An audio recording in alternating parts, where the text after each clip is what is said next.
샬롬, 이동춘 목사입니다. 오늘도 여러분의 삶이 주님의 평안으로 가득하시길 기원하며 하나님의 말씀을 나누겠습니다.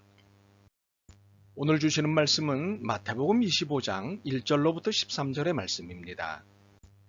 이 말씀 중에 1절과 2절을 읽겠습니다.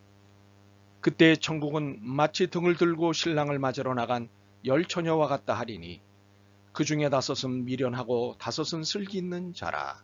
아멘.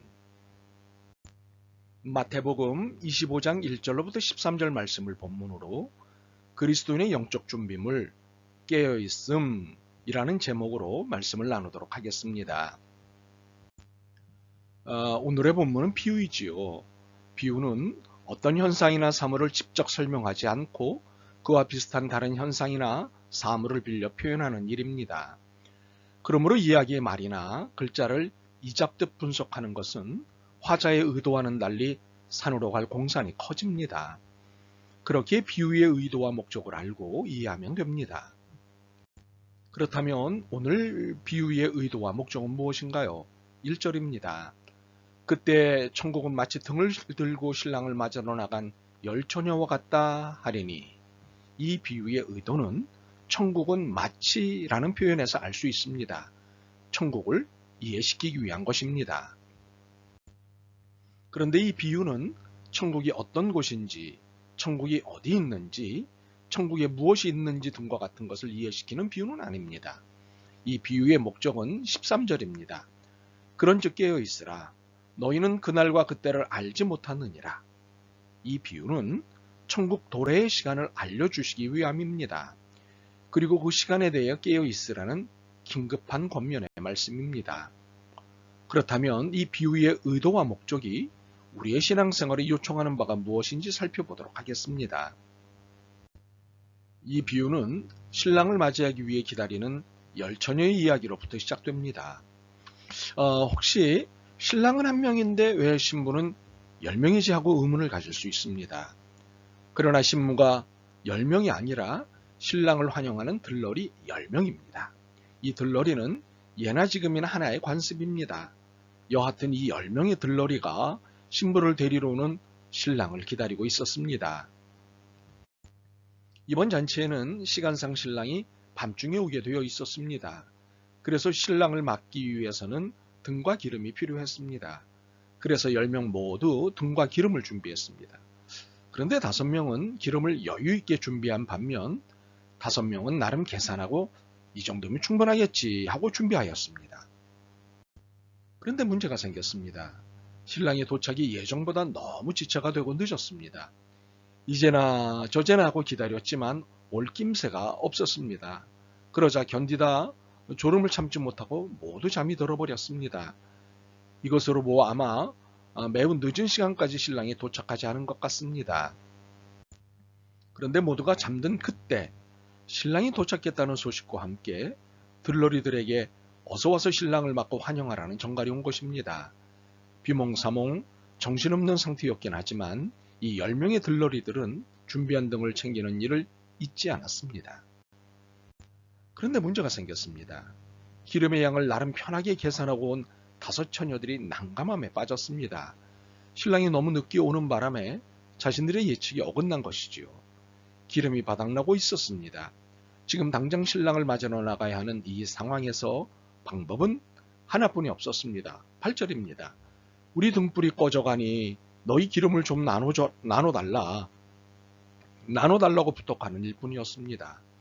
그러나 이 간절함에 돌아온 대답은 냉정했습니다. 9절입니다. 우리와 너희가 쓰기에 다 부족할까 하노니 차라리 파는 자들에게 가서 너희 쓸 것을 사라. 사실 이 대답은 냉정했다기보다는 현실적 대답이라고 봐야 합니다. 이렇게 대답한 이들도 기름이 여유 있는 것은 아니었기 때문입니다. 신랑 맞이 환영식을 감당할 만큼의 양이라고 확신하기 힘들었기 때문입니다. 혹시 어차피 모자랄 바에 나눠 쓰지 그랬느냐고 핀잔하고 싶을 수도 있을 것입니다. 이 핀잔에 공감하는 바가 없지는 않습니다. 그러나 이것은 동정론을 너무 앞세운 핀잔입니다. 환영식 중간에 환영식에 꼬신 들러리들이 보이지 않는다면 환영식의 분위기가 어떻게 될까요? 매우 어색해질 것입니다. 그러므로 이런 빈자는 가능하나 상황에 대한 고려가 필요합니다. 보기에는 나눠줄 수 없다는 대답이 단호해 보였을지 모릅니다. 그러나 이는 안타까움에 의한 대답이었습니다. 물론 이런 대답을 들은 다섯 처녀들은 당황했을 것입니다. 그렇지만 이해했기에 급히 기름을 사러 갔습니다. 그러나 그 사이에 신랑이 도착했고 기름이 준비된 다섯 처녀는 신랑을 맞이하였습니다. 그리고 문이 닫혔습니다. 나가서 기름을 구한 다섯 처녀들은 최선을 다해 서둘러 잔치집에 도착했습니다. 그리고 닫힌 문을 두드렸습니다. 11절입니다. 주여 주여 우리에게 열어주소서. 그런데 이 간절함에 돌아온 답은 너무도 냉정했습니다. 12절입니다. 진실로 너희에게 이르노니 내가 너희를 알지 못하노라. 아, 세상에. 이것은 너무도 냉정한 대답입니다. 어쩜 이럴 수가 있을까라는 서운함이 들지만 이것은 비유입니다. 천국, 하나님 나라의 비유입니다. 우리는 이 비유에서 특별한 분위기를 만납니다. 여기가 잔치집이기에 따뜻함과 배려가 있을 줄 알았는데 오히려 냉정함, 냉혹감이라는 분위기를 봅니다.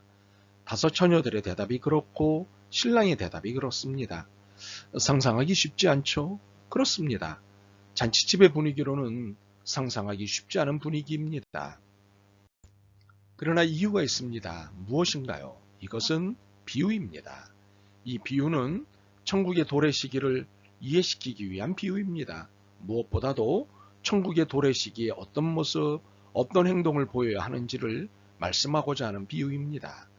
그렇기 때문에 천국이 잔치집임에도 불구하고 엄중함을 말씀하고 있는 것입니다. 그렇다면 엄중함을 대표하는 것은 신랑인데 12절에 진실로 너희에게 이르노니 내가 너희를 알지 못하노라고 하는 신랑은 누구인가요? 그렇습니다. 예수님이십니다. 예수님께서 친히 천국의 도래, 즉 예수님의 재림의 시기에 대해 비유로 설명하신 것입니다. 그런데 그 시간은 아무도 모른다는 것입니다. 13절입니다. 그런즉 깨어 있으라 너희는 그날과 그때를 알지 못하느니라. 당혹스러운 것은 이 중요한 시간을 당사자이신 예수님도 모르신다는 사실입니다. 혹시 예수님이 하나님께 패싱당한 것은 아닌가 하고 의심할 수도 있지만 그것은 아닙니다.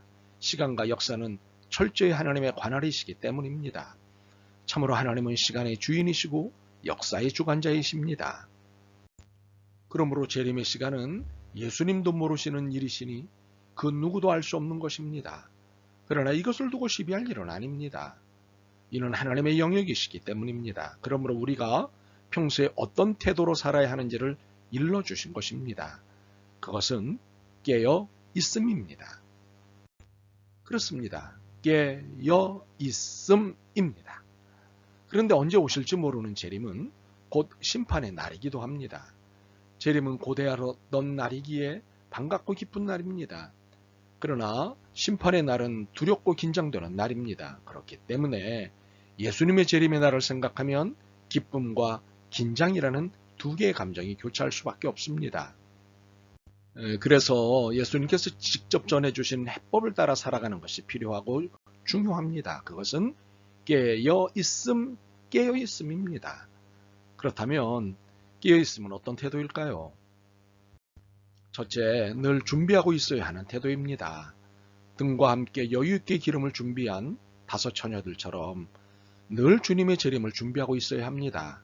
이는 언제 오실지 모를 재림이기에 더욱 긴장해야 하는 태도입니다. 그렇다고 이것이 스트레스가 되거나 불안감이 될 이유는 없습니다. 오히려 재림의 날은 모든 역사와 모든 공고함으로부터 완전 해방되는 날이기에 너무도 행복한 날입니다. 그러므로 이 긴장은 거룩한 긴장이고 행복한 설레임입니다. 둘째, 시대를 분별하는 민감함이 있어야 하는 태도입니다.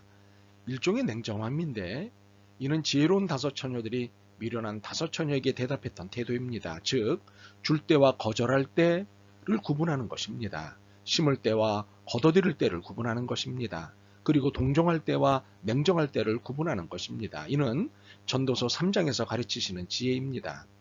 그리고 시대의 사조의 옳고 그름을 구분하는 것입니다. 시대는 갈수록 빠르게 변할 것입니다. 그러면서 선과 악, 그리고 옳음과 그름을 구분하는 일이 더욱 어려워질 것입니다. 오히려 시대의 변화를 따라가다 진리도 복음도 다 놓칠 수 있습니다. 그러므로 깨어 있어야 합니다. 그래서 빛의 자녀와 어둠의 자녀를 구별해야 합니다.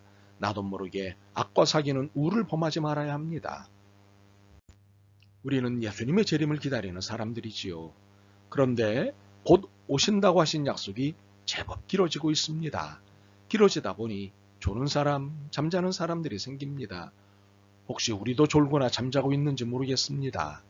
그렇다 하더라도 주님 오신다는 소리에 등불을 켜고 당당히 그리고 기쁘게 주님을 맞이할 수 있었으면 좋겠습니다. 그렇지만 바라기는 늘 깨어있는 재림 신앙인이기를 소망합니다. 그래서 지혜로운 신앙인이었다고 칭찬받을 수 있었으면 좋겠습니다. 아멘. 주님, 깨어있게 도와주옵소서. 정신을 차리고 근신하게 하옵소서. 늘 준비된 자로 살게 하옵소서. 주님 맞을 날을 기대합니다. 예수 그리스도의 이름으로 기도드립니다. 아멘. 오늘도 여러분의 믿음과 삶을 응원합니다. 사랑합니다.